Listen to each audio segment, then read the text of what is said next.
সরকারি চাকরির নিয়োগে কোটা পদ্ধতি সংস্কারের দাবিতে আন্দোলনরত শিক্ষার্থীরা আজকে কিন্তু 13 দিনের মতো তাদের যে কর্মসূচি আন্দোলন কর্মসূচি সেটা চালিয়ে যাচ্ছেন। আজকে তাদের কর্মসূচির মধ্যে আছে ঢাকা বিশ্ববিদ্যালয়ের গণগ্রন্থাগারের সামনে তারা জড়ো হবেন এবং এখান থেকে শিক্ষার্থীরা কিন্তু এখন জড়ো হচ্ছেন ধীরে ধীরে এবং এখান থেকে তারা একটা গণপদযাত্রা নিয়ে বঙ্গভবনের রাষ্ট্রপতির কাছে স্মারকলিপি জমা দেওয়ার জন্য যাবেন এবং শিক্ষার্থীরা যেটা জানিয়েছেন যে তারা এখান থেকে গণপদযাত্রা নিয়ে বঙ্গভবনে স্মারকলিপি দেবেন এবং প্রতিটি জেলায় যে বিশ্ববিদ্যালয় কলেজগুলো রয়েছে সে জেলা প্রশাসকের মাধ্যমে তারা স্মারকলিপি রাষ্ট্রপতির বরাবরে দেবেন এবং সারা দেশেই। আরেকটা বিষয় জানিয়ে রাখি যে গত 1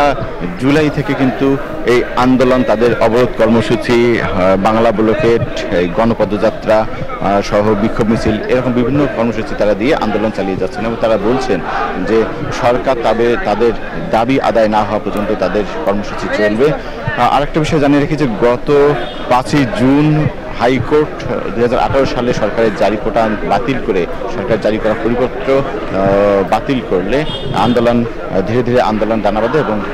শিক্ষার্থীরা বিক্ষুব্ধ হয়ে ওঠে। এরপর বর্তমানে কিন্তু উচ্চ আদালত এই হাইকোর্টের যে আদেশ সেটা 1 মাসের জন্য স্থগিত করে দিয়েছে। তবে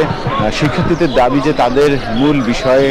আদালতের কাছে নয়, আদালতের সম্পৃক্ততা, তারা বলছেন যে আদালতের সাথে তাদের সম্পৃক্ততা নয়, কিন্তু নির্বাহী বিভাগ যদি তাদেরকে আশ্বাস দেয় বা কোটা সংস্কারের কথা বলে, নির্বাহী বিভাগ চাইলে এবং হাইকোর্টের আদেশেও তারা বলছেন যে হাইকোর্টের যে আদেশ পরবর্তীতে পাওয়া গেছে সেখানেও কিন্তু হাইকোর্ট থেকে বলেছে যে সরকার চাইলে কোটা পরিমার্জন করতে পারবে এবং শিক্ষার্থীরা সেটাই বলছে যে